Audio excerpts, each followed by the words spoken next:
বাংলাদেশ জাতীয়তাবাদী দল বিএনপি এই দলে নানা পেশার মানুষ জড়িত, পিছিয়ে নেই শোবিজ তারকারাও।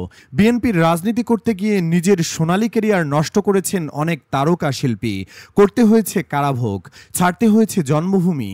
দীর্ঘ ১৬ বছর জুলুমের শিকার হওয়া বিএনপির তারকা শিল্পীদের ভাগ্য খুলবে আগামী জাতীয় নির্বাচনে।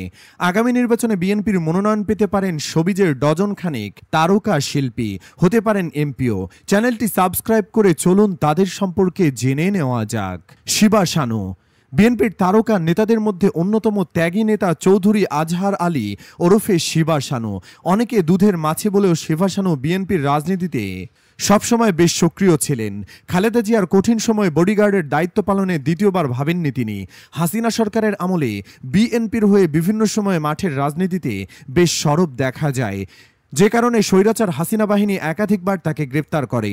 নানা নির্যাতনের মধ্যেও রাজপথ ছাড়েননি শিবা শানু। জানা গেছে, দল চাইলে আগামী নির্বাচনে ঢাকার জন্মস্থান থেকে বিএনপির হয়ে লড়বেন এই জনপ্রিয় খল অভিনেতা। কনক চাপা।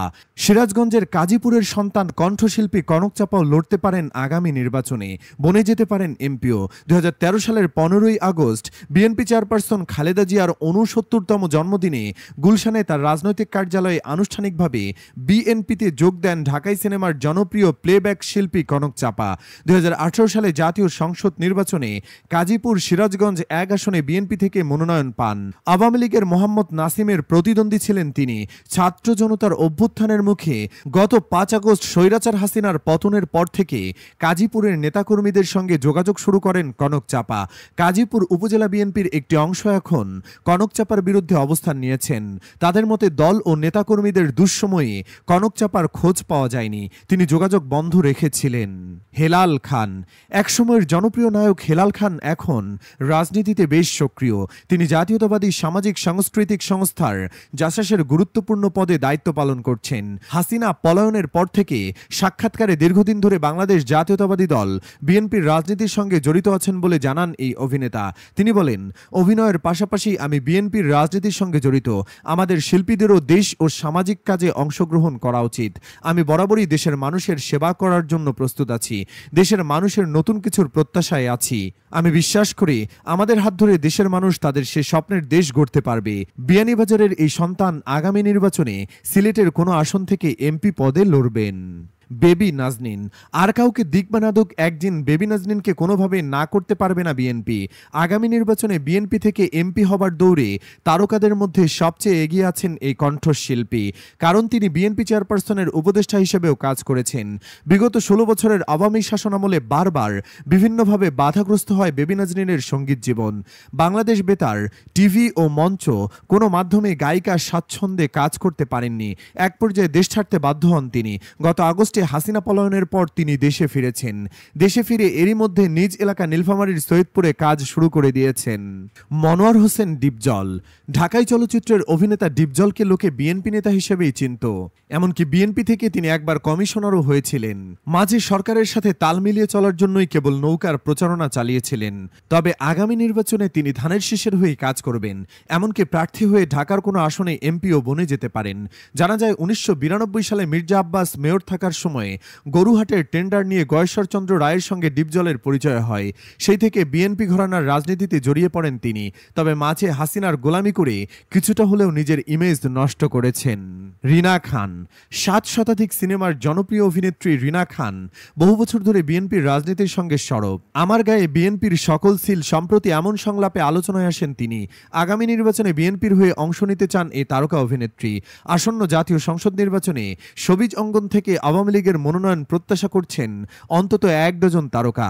তবে দলের শীর্ষ এক নেতা জানান, আগামী নির্বাচনে বিএনপি বুঝে শুনে প্রার্থী দিবে, সেই সঙ্গে ত্যাগীদের মূল্যায়ন করা হবে। মনির খান। কিছুটা ডিপজল টাইপের পোল্টিবাজ এক নেতা কণ্ঠশিল্পী মনির খান। তিনি এমনিতেই বিএনপি নেতা হিসেবে পরিচিত ছিলেন। সে কারণে সঙ্গীত জীবনে তিনি নানার বঞ্চনার শিকারও হয়েছিলেন। তবে বেকায়দায় পড়ে মাঝে একবার আওয়ামী লীগেও যোগ দিয়েছিলেন। তবে হাসিনা পলায়নের পর আবারও বিএনপিতে যোগ দিয়েছেন তিনি।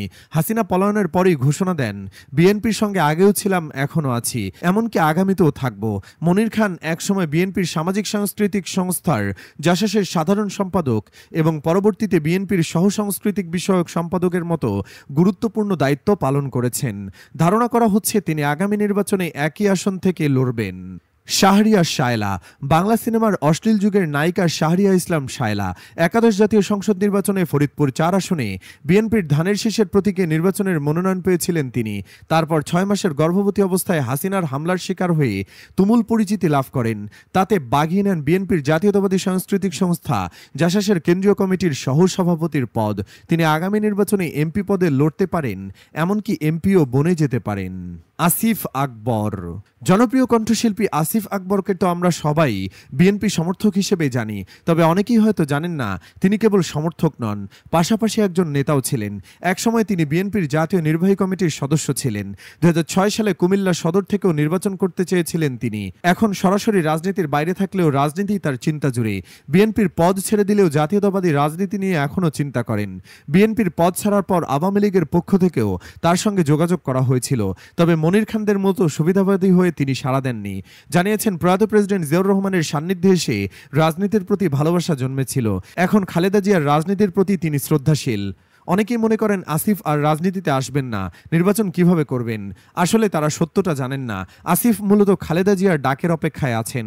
বছরখানেক আগেও তিনি বলেছিলেন, আমি বিএনপির কর্মী হিসেবে কোনো আপোষ করিনি। যতদিন বেগম জিয়া আমাকে নির্দেশনা না দেবেন ততদিন বিএনপির ১,০০০ কোটি লোকের কথাও আমি সাড়া দেব না। আমি বেগম জিয়ার নির্দেশে রাজনীতি থেকে বিরত আছি। তিনি আবার যখন নির্দেশ দেবেন ঠিক তখনই শুরু করব। আশরাফ উদ্দিন উজ্জ্বল। ৭০ দশকের জনপ্রিয় মেগাস্টার ছিলেন অভিনেতা উজ্জ্বল। খুব অল্প সময়ে ব্লকবাস্টার কয়েকটি সিনেমা নিয়ে নিজের শক্ত অবস্থান তৈরি করে নেন তিনি। এখন বিনোদন জগতের সেই সোনালী দিন আর নেই, আর সেই রূপালী পর্দার মেগাস্টারকেও দেখা যায় না। এখন তিনি বিএনপির জাতীয় কমিটির সাংস্কৃতিক বিষয়ক সম্পাদক হিসেবে কাজ করছেন। দীর্ঘদিন ধরে বিএনপির রাজনীতিতে আছেন। সম্প্রতি তিনি বলেন, বিএনপির রাজনীতিতে আমি অতিথি নই, একজন একনিষ্ঠ কর্মী।